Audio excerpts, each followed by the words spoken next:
சொல்லி பார்க்கலாங்க. பாருங்க இட்லி வந்து கிழங்கு குருமா. இன்னைக்கு அது ரொம்ப சுலபமா இருக்குங்க. யாருடைய தட்டு idli. Hi friends. Welcome to சமையல் செய். எல்லாரும் எப்படி இருக்கீங்க? நல்லா இருக்கீங்களா? இன்னைக்கு வாங்க குட்டீஸ்க்கு பிரேக்ஃபாஸ்ட்க்கு, லஞ்சுக்கு, ஸ்நாக்ஸுக்கு என்னென்ன சமையல் சமைச்சேன்னு சொல்லி பார்க்கலாங்க. இன்னைக்கு வந்து பாத்தீங்கன்னா ரொம்ப ரொம்ப சிம்பிளான சமையல் தாங்க சமைச்சேன். ரொம்ப அருமையா இருக்கும். வாங்க ஃபர்ஸ்ட் ஸ்நாக்ஸ்ல இருந்து பார்க்கலாம். ஸ்நாக்ஸ் வந்து பாத்தீங்கன்னா பச்சை வேர்க்கடலைய நல்லா நான் உப்பு போட்டு குக்கர்ல ஒரு 4 விசில் வச்சு வேக வச்சு வச்சிருக்கேங்க. ரொம்பவே நல்லா இருக்குங்க. இதுதான் பாத்தீங்கன்னா ஸ்நாக்ஸ் குடுக்க போறேன்.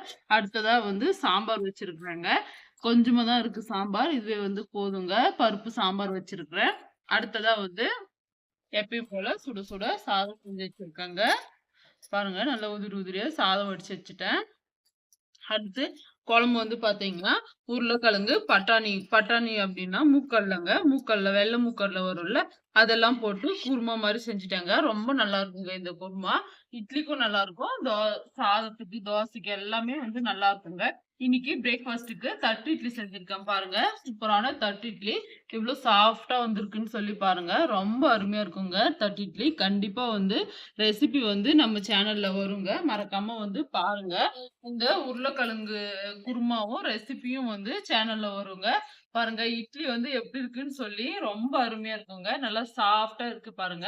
நம்ம 2, 3 இட்லி சாப்பிடுறது தான் இது. இந்த இட்லி பாத்தீங்கன்னா ஒரே இட்லி சாப்பிட்டாலே போதுங்க. அந்த அளவுக்கு வந்து ஃபில்லிங்கா இருக்கும். குட்டீஸ்க்கு வந்து பாத்தீங்கன்னா இப்போ போட்டு குடுத்துறாங்க. ஆல்ரெடி வந்து 2, 3 பேர் வந்து சாப்பிட்டு போயிட்டாங்க. ஒரே இட்லி போதுமா பாருங்க. ஒரு இட்லி சாப்பிட்டாலே வந்து ரொம்பவே வந்து ஃபில்லிங்கா இருக்குங்க. நல்லா இருக்கும். பாருங்க இன்னைக்கு பிரேக்ஃபாஸ்ட்டுக்கு நல்லா சுட சுட தட்டு இட்லி செஞ்சிருக்கிறேன். அதுக்கு வந்து நல்லா குழம்பு அதிகமா போட்டு சாப்பிட்டா ரொம்ப நல்லா இருக்குங்க. இந்த உருளைக்கிழங்கு குருமா. இன்னைக்கு அது போல தாங்க போட்டிருக்கேன் பாருங்க. இப்போ அவங்க குடுத்துடலாம். சாப்பிட்டோங்க. சாப்பிட்டு அவங்க ரெடி ஆகட்டும். இன்னைக்கு வந்து லஞ்சுக்கு வந்து பொரியல்லாம் எதுவும் செய்யலங்க. இன்னைக்கு ரொம்பவே சிம்பிளா தான் சமைச்சேன். சாதம் போட்டு வச்சிருக்கிறேன். அடுத்ததா பாத்தீங்கன்னா, கவினோட பாக்ஸுக்கும் வந்து பாத்தீங்கன்னா, சாதம் தாங்க. எங்க வீட்ல பாத்தீங்கன்னா, இட்லி குடுத்தாலே பாத்தீங்கன்னா, பூவரிசிலாம் காலையிலயும் இட்லி சாப்பிடுவாங்க. மதியம் லஞ்சுக்கும் வந்து பாத்தீங்கன்னா, இட்லியே எடுத்துன்னு போவாங்கங்க. நான் வந்து அது போல குடுக்க மாட்டேங்க. காலையில இட்லி சாப்பிட்டா மதியம் வந்து கண்டிப்பா வந்து சாதம் தான் சாப்பிடணும்னு சொல்லி நான் அது போல தாங்க போட்டு குடுப்பேன். இப்போ இது வந்து சரண்யாவோட பாக்ஸுங்க. அவளுக்கும் வந்து பாத்தீங்கன்னா, சாம்பார் வந்து சாதம் போட்டு வச்சுக்கிறேங்க. எல்லாருக்குமே வந்து பாத்தீங்கன்னா, இந்த குழம்பு வந்து ரொம்பவே புடிச்சிருக்குங்க. குட்டீஸ்க்கெல்லாம் பாத்தீங்கன்னா, இது போல மூக்கடலைலாம் போட்டு குழம்பு வச்சு குடுத்தோம்னா, ரொம்ப ரொம்ப ஹெல்த்திங்க. அதனால வந்து எப்பயுமே வந்து நான் இது போல மூக்கடலை, பட்டாணி எல்லாம் வந்து சமையல்ல வந்து சேர்த்து தாங்க சமைப்பேன். இது வந்து லாஸ்ட்டா வந்து அன்சிகாவோட பாக்ஸ் தாங்க வந்திருக்கு.